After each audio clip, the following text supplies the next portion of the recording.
Chapter 1. If she is misery, I would still choose her over and over again.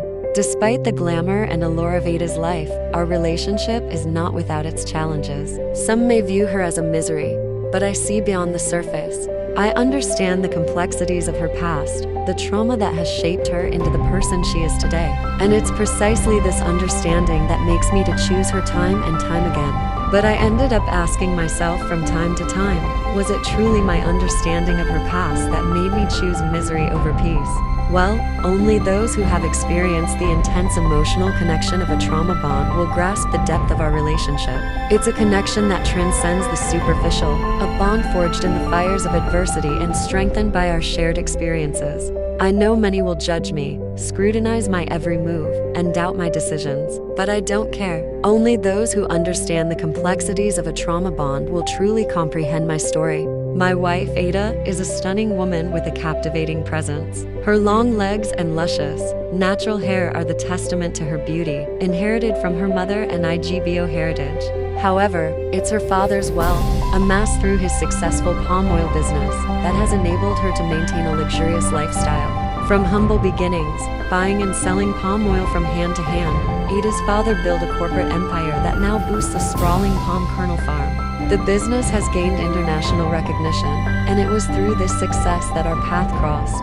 I am just an average guy from a humble background, struggling to survive in Nigeria's harsh economy. Born into a family that could not afford to send me to university, I worked hard to secure a scholarship to the University of Abuja. Life wasn't easy, even with the scholarship. The cost of living in Abuja was high, and my scholarship only covered my tuition fees. I had to take on part-time jobs, write projects for other students, and do whatever it took to make ends meet. Despite graduating with first-class honor, my life didn't take a dramatic turn for better. I was posted Edo State for my National Youth Service Corps NISC program, which was a far cry from the opportunities I had hoped for in Abuja. The NISC allowance was a meager 33,000 naira, barely enough to cover rent, let alone food. To make matter worse, the school I was posted to was severely underfunded and lacked a lot of basic needs for school. I felt like the government had failed me. I took a deep breath and accepted the teaching job.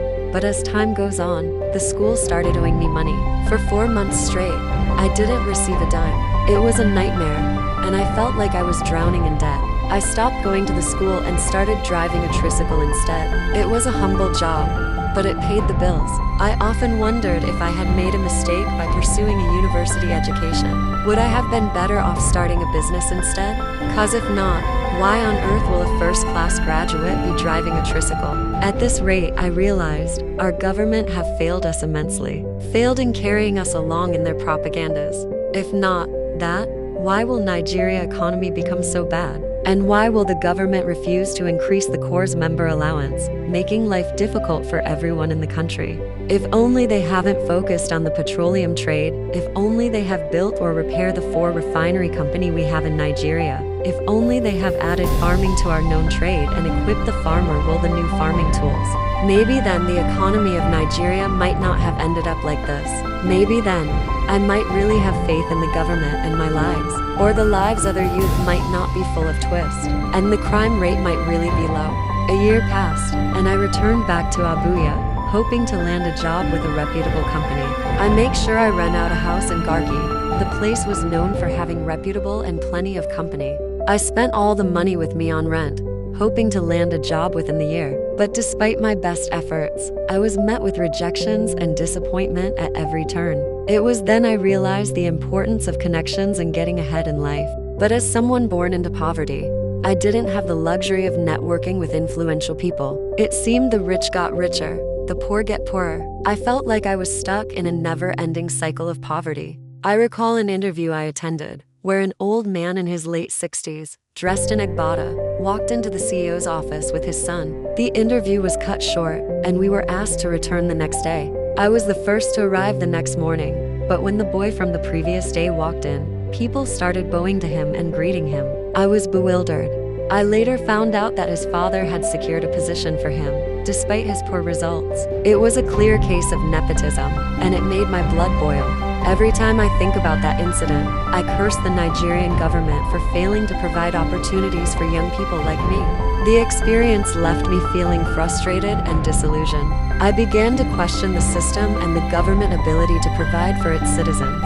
It seemed like the rich and powerful were above the law, while the poor and vulnerable were left to suffer. I remembered the Yoruba proverb, "Al baba omo kinba omolaru," which means a child isn't afraid of their father's house. I said goodbyes to Abuja and its failed promises, and headed to Lagos. Life hasn't changed much for my family. Maybe a little bit worse. My brother had dropped out of school and turned a thug, while my younger sister had gotten pregnant for who knows who. The last-born was about to follow in her sister's footstep when I returned. I vowed to make a difference in their lives, starting with my younger sister's education. I took on a job at a local baker, cleaning cans and distributing bread for a meager wage. It wasn't much, but it kept food on the table and my sister in school. As time passed, I was able to get a tricycle, paying back the money back monthly. It was a small business, but it kept me going. And then one day, I met Ada. She boarded my tricycle, asking me not to carry another passenger. I agreed, and we struck up a conversation.